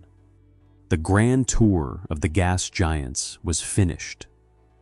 The massive gravitational wells had been utilized, the momentum transferred, and the photographic archives filled. The sun was now merely the brightest star in the sky, completely stripped of its warmth and dominance. The spacecraft, operating on the fading pulse of its radioactive core, coasted outward, preparing to cross the final, invisible boundary that separates the domain of our star from the uncharted currents of the interstellar ocean. Beyond the orbital path of Neptune, the architecture of the solar system undergoes a profound simplification. The grand spinning spheres of gas and ice are left far behind.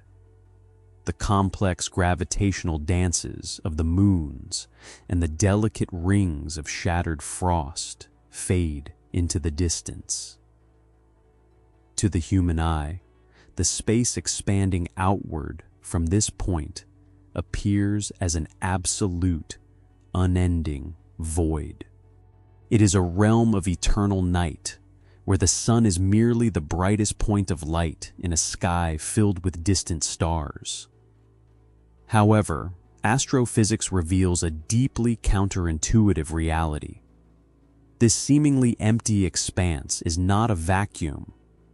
It is a dynamic, physical environment, filled with invisible currents and driven by the relentless, invisible exhalation of our parent star. The mechanical Envoy, gliding through this deep cold, is not yet free of the sun. It is sailing through the outer reaches of a massive, protective bubble, heading toward an invisible boundary where the physical influence of our star violently, yet silently, clashes with the ancient currents of the Milky Way galaxy. To comprehend the nature of this hidden environment, we must return our focus to the center of the solar system, to the boiling surface of the sun. The sun does not merely emit photons of light and waves of heat. It physically casts off pieces of its own mass into the void. In the outermost layer of the solar atmosphere, a region known as the corona, the thermal energy is so intense that the fundamental structure of matter breaks down. The heat, soaring into the millions of degrees, strips the negatively charged electrons away from the positively charged protons of hydrogen and helium atoms. This process creates a fourth state of matter known as plasma, an electrically charged, highly energetic fluid. Because the thermal kinetic energy of these charged particles is so extreme, they can no longer be contained by the immense gravitational pull of the sun. They boil off the surface, accelerating outward in all directions. This continuous outward rushing stream of plasma is called the solar wind. But this is not a wind in the earthly sense. There is no air, no atmospheric pressure, and no sound. It is a silent, invisible torrent of shattered atoms, racing outward through the vacuum of space at staggering velocities. By the time the solar wind passes the orbit of the Earth, it is traveling at over 1,000,000 miles per hour. This relentless outward flow of plasma carries with it the magnetic field of the sun, stretching it across the solar system and weaving an invisible electromagnetic web that bathes all the planets in its path. This continuous outward pressure inflates a colossal cavity within the interstellar medium. Astrophysicists call this massive structure the Heliosphere. You can visualize it as a gigantic, teardrop-shaped bubble plowing through the cosmic ocean as the entire solar system orbits the center of the galaxy. Everything we know, every planet, every asteroid, and every comet resides deep within the protective interior of this plasma bubble. The heliosphere acts as a cosmic shield. Its outward magnetic pressure pushes away the harsh, highly energetic radiation and interstellar dust that drifts through the space between the stars. It helps shape the particle environment throughout the solar system, reducing the flux of many galactic cosmic rays reaching the inner heliosphere. But a bubble cannot expand forever. As the solar wind travels further and further away from the sun, crossing billions of miles of space, it must spread out to cover an ever-increasing spherical area. As it expands, the density of the plasma drops significantly. The particles become spread incredibly thin. Yet, remarkably, even as it thins out, the solar wind does not slow down. Because collisions are rare, the solar wind can continue outward at high speed as it expands, although its density and pressure steadily decline with distance from the sun. However, the galaxy outside the bubble is not an empty void. The space between the stars, known as the interstellar medium, possesses its own physical presence. It is filled with cold, ancient clouds of hydrogen gas, microscopic grains of cosmic dust, and the remnants of dead stars. The interstellar medium has its own gas, plasma, magnetic fields, and pressure. Far from the sun, the expanding solar wind becomes progressively weaker, and its interaction with the interstellar medium helps establish the complex outer boundary of the heliosphere. This collision of cosmic forces creates a profound physical boundary known in astrophysics as the termination shock. The mechanics of this boundary are dictated by the laws of fluid dynamics operating at supersonic speeds. Sound is essentially a pressure wave traveling through a medium. In the solar wind plasma, characteristic wave speeds are far lower than the speed of the supersonic outflow. Because the solar wind is moving much faster than those waves can propagate upstream, a shock forms where the flow begins to interact strongly with the interstellar medium. In the language of physics, the solar wind is highly supersonic. This means that the outward rushing plasma cannot feel the obstacle ahead. No warning wave can travel backward against the flow to signal that the dense interstellar medium is approaching. Because it cannot sense the resistance ahead, the solar wind does not slow down gradually. As it encounters the changing pressure and magnetic environment of the outer heliosphere, the solar wind undergoes a rapid transition at the termination shock. Its flow becomes subsonic and more turbulent, with a substantial conversion of bulk kinetic energy into thermal and other forms of plasma energy. It transitions from a smooth, fast, supersonic flow into a slow, dense, and highly turbulent subsonic churn. The physics of this abrupt deceleration are fascinating. When the kinetic energy of the forward motion is suddenly arrested, that energy must go somewhere. According to the laws of thermodynamics, the kinetic energy is instantly converted into thermal energy. The plasma at the boundary compresses tightly, and its temperature spikes dramatically. The magnetic field lines carried by the solar wind, previously stretched out in straight lines, are suddenly compressed, twisted, and tangled in the turbulent flow. It is a region of immense electromagnetic chaos, a permanent spherical storm raging at the very edge of our solar system.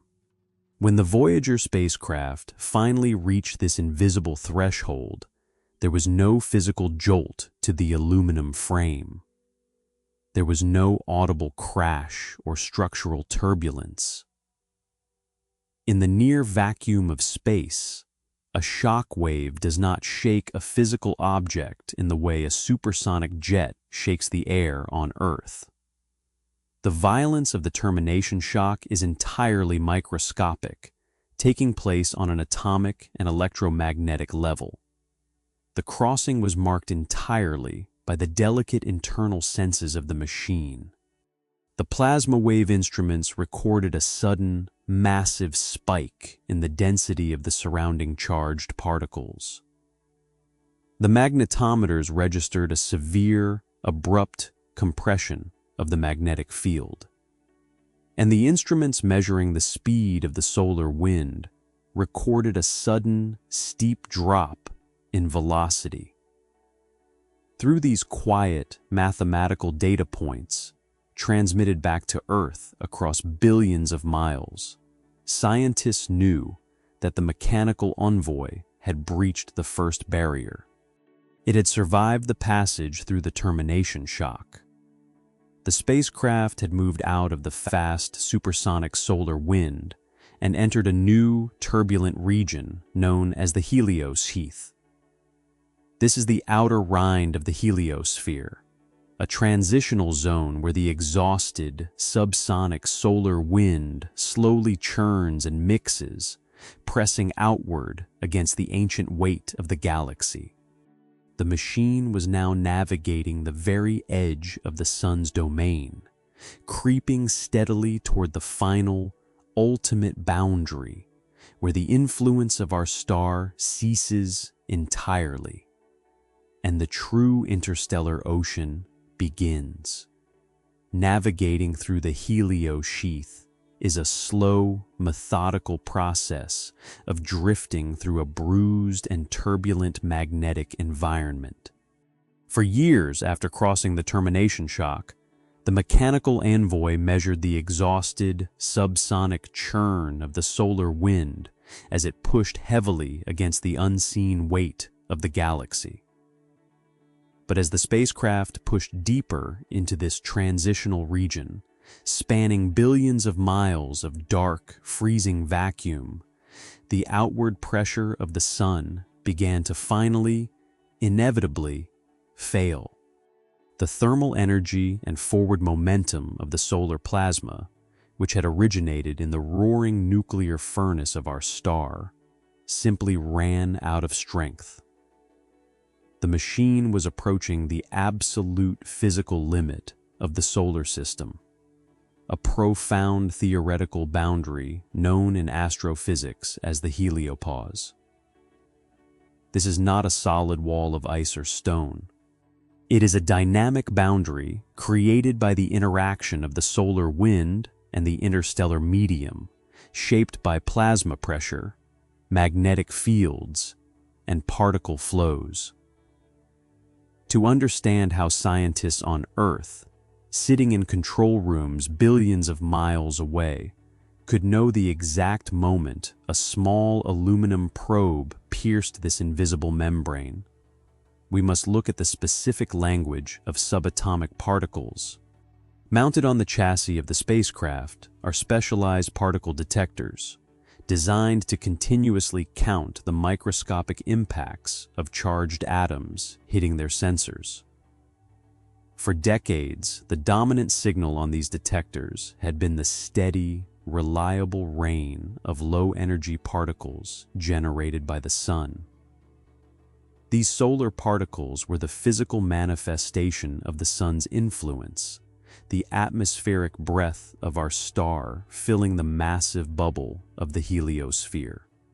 Even in the turbulent Heliosphere, these solar particles surrounded the spacecraft in a thick, invisible fog.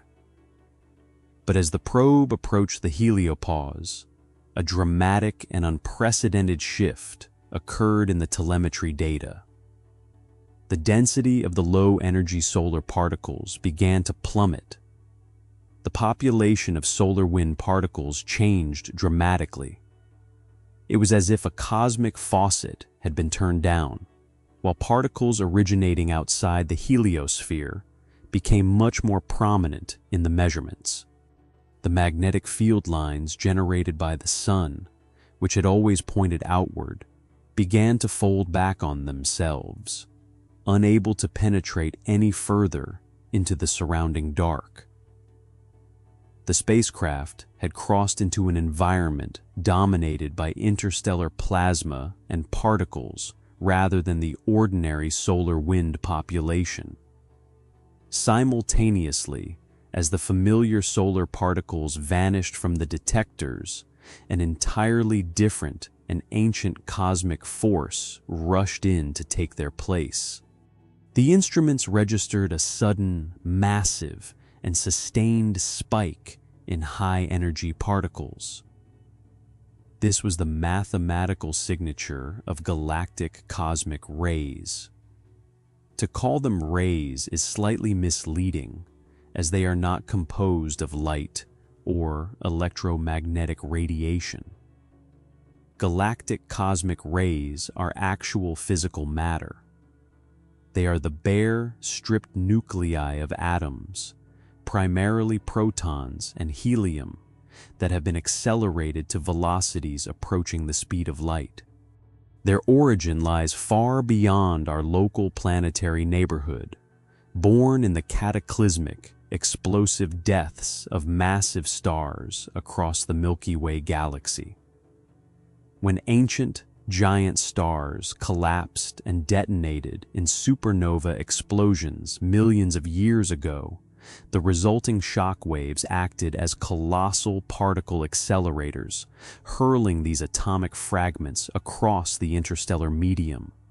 For billions of years, this intense, high-energy radiation has been raining down upon our solar system from all directions in the galaxy. But the planets, including the Earth, have been shielded from the full, devastating force of this cosmic bombardment. The vast outward pushing bubble of the heliosphere acts as a brilliant magnetic shield, deflecting the vast majority of these high-energy galactic cosmic rays around the solar system, much like a boulder dividing the flow of a rushing river. Deep inside the bubble, we are protected from the harsh, subatomic weather of the broader galaxy. But when the spacecraft crossed the heliopause, it stepped completely outside of that protective shield.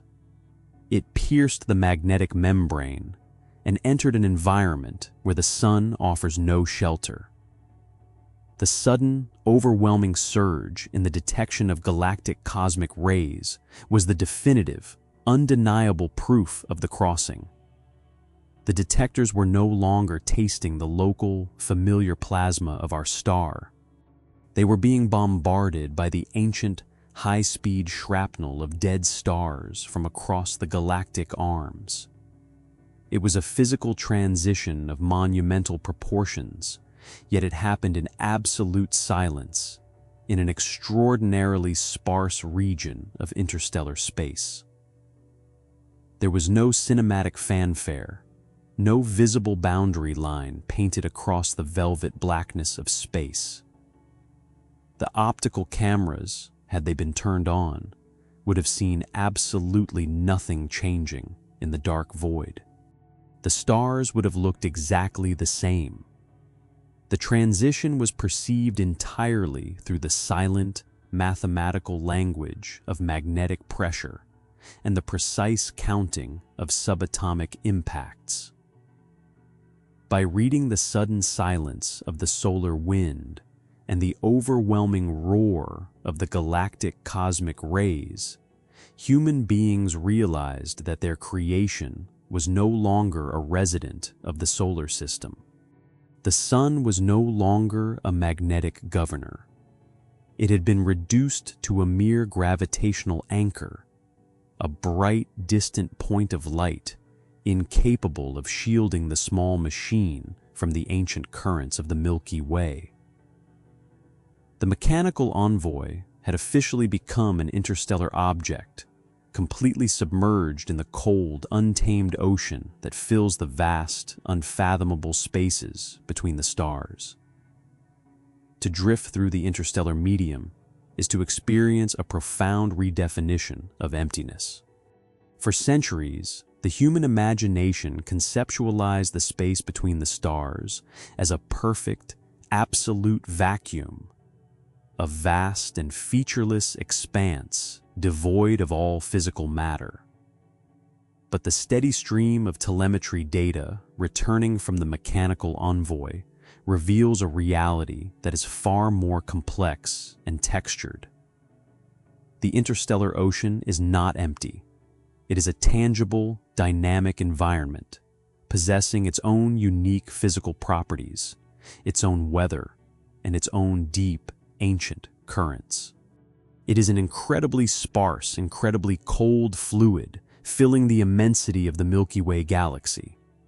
As the spacecraft pushes deeper into this uncharted territory, moving at a speed of nearly 38,000 miles per hour, it is sailing through a diaphanous fog of primordial hydrogen, trace amounts of helium, and microscopic grains of silicate dust forged in the hearts of dying stars long before the Earth was even formed.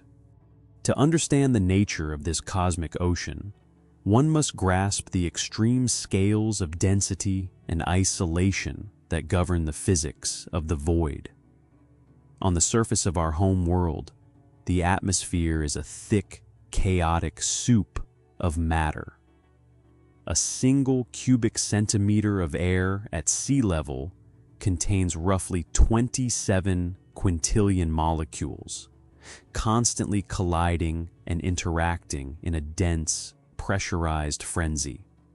Within the protective bubble of the solar system, the expanding solar wind thins this density out drastically, reducing it to perhaps a few protons per cubic centimeter. But out here, beyond the heliopause, the architecture of matter changes once again. The spacecraft enters a region where the plasma is remarkably cold and, counterintuitively, slightly denser than the exhausted solar wind it just left behind. Yet, this density is still so incomprehensibly low that particles can travel enormous distances between collisions. It is an environment of supreme isolation, with temperatures and densities that vary across the different phases of the interstellar medium. Despite this extreme scarcity of matter, the interstellar medium is not silent. Sound, as we experience it within an atmosphere, cannot exist here because there are not enough particles to physically bump into one another and propagate a mechanical pressure wave. However, the plasma of the interstellar ocean is electrically charged. It is composed of ionized gas, where electrons have been stripped from their atomic nuclei by the ambient ultraviolet radiation of distant stars. Because it is charged, this sparse medium vibrates with electromagnetic energy. Mounted on the chassis of the spacecraft is an instrument known as the plasma wave system. It uses the spacecraft's plasma wave antennas to detect microscopic fluctuations in the electric field of the surrounding plasma. Through these delicate antennas, the probe has captured the actual acoustic signature of the interstellar medium. It does not record sound waves, but rather the oscillating frequencies of the electrons dancing within the cold plasma. When astrophysicists on Earth receive this digital data and translate the electromagnetic frequencies directly into audio wavelengths, the result is a haunting, continuous drone. It sounds like the slow, resonant ringing of a massive cosmic bell, or the low, vibrating hum of a ship sailing through a calm, bottomless sea. The characteristic plasma wave frequency is related to the local electron density, so changes in the measured frequency can reveal changes in the surrounding plasma. Occasionally, this steady, low-frequency hum is interrupted by a sudden, rising crescendo. This phenomenon provides a breathtaking demonstration of the interconnected mechanics of the cosmos. Even though the spacecraft has left the heliosphere behind, the Sun still possesses the power to reach out and touch the interstellar medium. When the Sun experiences a massive coronal mass ejection, a violent eruption of plasma and magnetic energy from its surface, the resulting shock wave travels outward across the entire solar system. It can take many months or more for disturbances associated with solar activity to propagate outward through the heliosphere and influence the plasma environment far beyond the planets.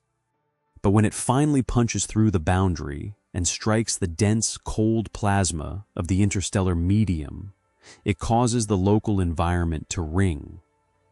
The plasma wave instruments on the spacecraft, sitting millions of miles further out in the dark, detect this incoming shock wave as a sudden spike in electron oscillations. The pitch of the plasma wave rises sharply, singing the physical reality of a solar storm that occurred years ago on a star that is now unimaginably far away. It is a beautiful physical echo of our home star, reverberating through the alien currents of the galaxy. As the spacecraft records these electromagnetic murmurs, its physical relationship with the Sun undergoes a final, visual transformation.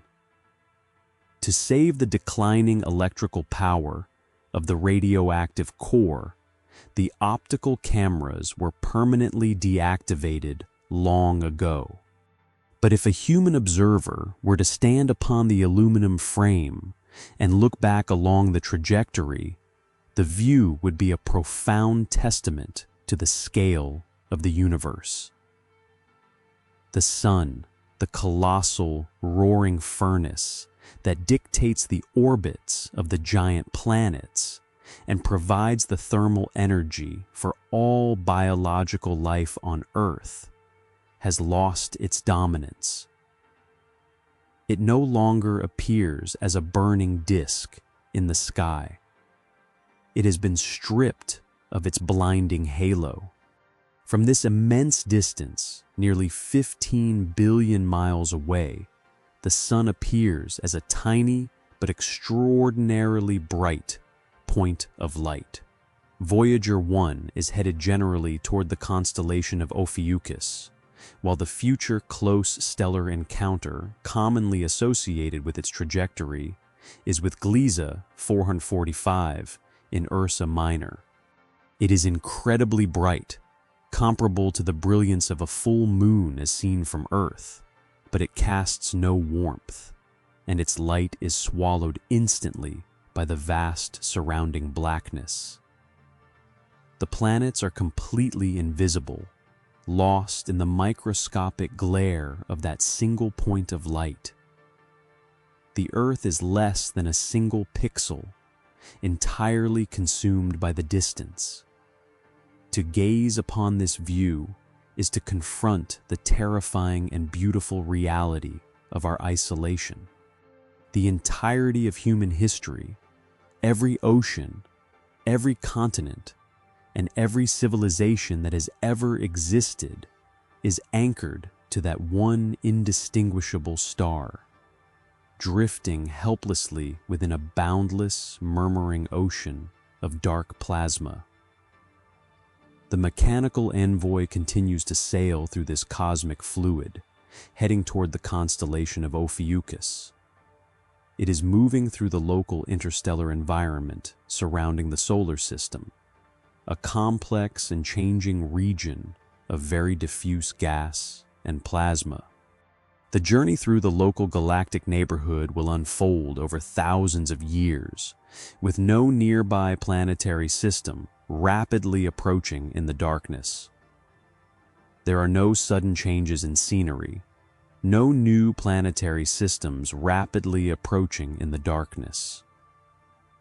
The journey has entered a phase of geological time, where progress is measured not in days or months, but in millennia and epochs.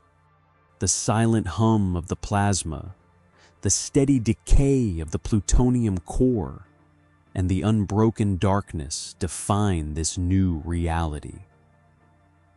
The machine has become a permanent resident of the void, perfectly adapted to the cold, carrying the golden echoes of a distant, pale blue dot deeper and deeper into the eternal night.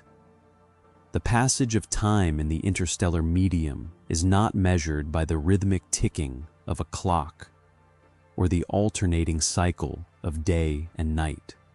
It is measured by the slow, unyielding laws of thermodynamics and atomic decay. Deep within the core of the mechanical Envoy, the reservoir of plutonium-238 continues its statistical breakdown, but the frequency of atomic fractures is steadily diminishing. The half-life of the isotope is an absolute mathematical boundary that engineering cannot overcome. As the decades stretch into centuries, the thermal gradient across the thermocouples will inevitably collapse. The electrical voltage, the lifeblood that has sustained the processors, the gyroscopes, and the transmission antennas for billions of miles, will slowly bleed away into the freezing dark. To delay the inevitable, the architects of the mission programmed a sequence of deliberate sacrifices. One by one, the scientific instruments are systematically starved of electricity and shut down permanently, conserving the final fading watts of power for the core central processing unit. The heaters, designed to keep the delicate optical lenses and the thruster fuel lines from freezing solid, will eventually be deactivated. As available electrical power becomes too low to support further operations, the spacecraft will eventually cease meaningful scientific observations and communication. The spacecraft will continue to radiate heat and gradually approach thermal equilibrium with its surroundings, while its passive trajectory continues. The machine will transition from an active, sensing explorer into a completely silent, passive monument. Yet, the death of its internal fire does not affect its forward momentum. According to the fundamental principles of classical mechanics, an object in motion will stay in motion with the same speed and in the same direction unless acted upon by an unbalanced force. In the dense atmosphere of Earth, friction and drag constantly steal kinetic energy from moving objects, bringing them to a halt. But in the supreme emptiness of the interstellar ocean, there is no air resistance. There is no friction to slow the machine down. The velocity stolen from the gravitational wells of Jupiter and Saturn remains permanently locked into the trajectory of the spacecraft. It will continue outward at roughly its current heliocentric speed, gradually coasting under the influence of the gravitational fields it encounters. In the extremely sparse interstellar environment, drag is negligible, so its motion will persist for an immense span of time. Long after the electrical pulse has faded, the silent chassis will encounter the final, theoretical architecture of our solar system. It will enter the Oort cloud. This is not a dense belt of tumbling asteroids like the ones found between Mars and Jupiter. The Oort cloud is an immense spherical shell of primordial ice and frozen comets enveloping the entire solar system like a vast, invisible bubble. These frozen remnants are the leftover building blocks of planetary formation, cast out into the extreme dark billions of years ago by the gravitational bullying of the gas giants. But space is so incomprehensibly vast that these cometary bodies are separated by millions of miles of empty vacuum. The spacecraft will not dodge and weave through a crowded field of debris. It will sail through this sparse, frozen spherical halo for tens of thousands of years, completely unaware of the ancient ice drifting silently in the dark. It could take roughly 300 years to reach the inner regions of the Oort cloud. Crossing the much more distant outer regions could take tens of thousands of years, although the Oort cloud has no sharply defined physical edge, and the sun's gravitational influence gradually weakens rather than ending at a single boundary. Once free of the Oort cloud, the trajectory of the two Voyager spacecraft will diverge, carrying them into completely different regions of the galactic neighborhood. Voyager 1 is escaping the solar system toward the general direction of the constellation Ophiuchus. In roughly 40,000 years, it will pass within about 1.7 light-years of the star Gliese 445, currently located in Ursa Minor. Voyager 2 is on a different heading, moving toward the constellations of Sagittarius and Pavo, and in roughly 40,000 years will pass within about 1.7 light-years of Ross 248, currently in Andromeda. But the stars are not fixed points of light on a static canvas. The entire galaxy is in a constant state of fluid, gravitational motion. As the silent machines drift through the dark, the constellations we recognize today will warp, stretch, and completely dissolve. The stars will drift in and out of the local neighborhood, propelled by their own orbital momentum around the galactic center. Over hundreds of thousands of years, the mechanical envoys will gently thread their way past multiple alien star systems, passing through clouds of cosmic dust and regions of glowing plasma, completely indifferent to the shifting celestial geography. As the journey stretches from millennia into millions of years, a profound and inevitable transformation will occur back at the point of origin.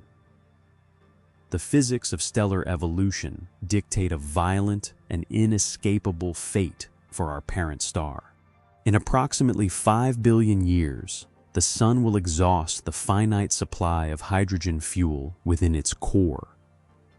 When the outward pressure of nuclear fusion begins to weaken, the immense gravity of the star will crush the core inward, raising the internal temperature to staggering extremes until helium begins to fuse into heavier carbon. This secondary ignition will unleash a massive surge of thermal energy, causing the outer layers of the Sun to expand catastrophically. The familiar yellow dwarf will swell into a monstrous red giant. Its burning atmosphere will expand outward, completely swallowing the orbits of Mercury and Venus. The expanding stellar envelope will reach the orbital path of the Earth. The oceans will instantly flash into vapor. The atmosphere will be stripped away, and the solid crust of our home world will melt into a sea of glowing magma before being completely consumed by the dying star. The pale blue dot, the origin point of every human memory, will cease to exist. But far beyond the planets, the mechanical envoys are expected to remain physically intact through the later stages of the Sun's evolution, because their trajectories carry them far from the inner solar system.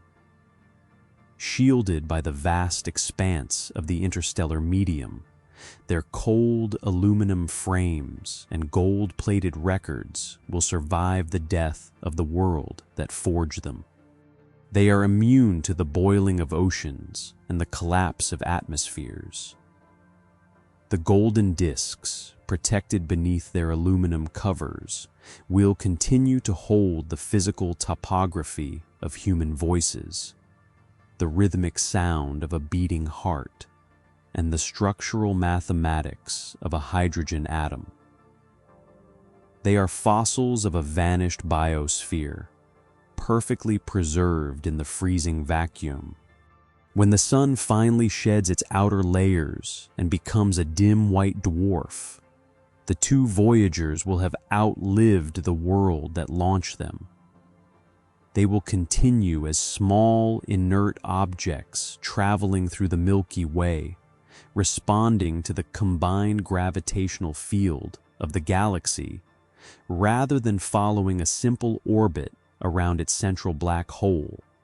On galactic timescales, their paths will evolve as the sun and the spacecraft move through the Milky Way, carrying the golden records far beyond the lifetime of human civilization. As the physical universe slowly winds down toward maximum entropy, these small golden records will continue their flawless, silent glide.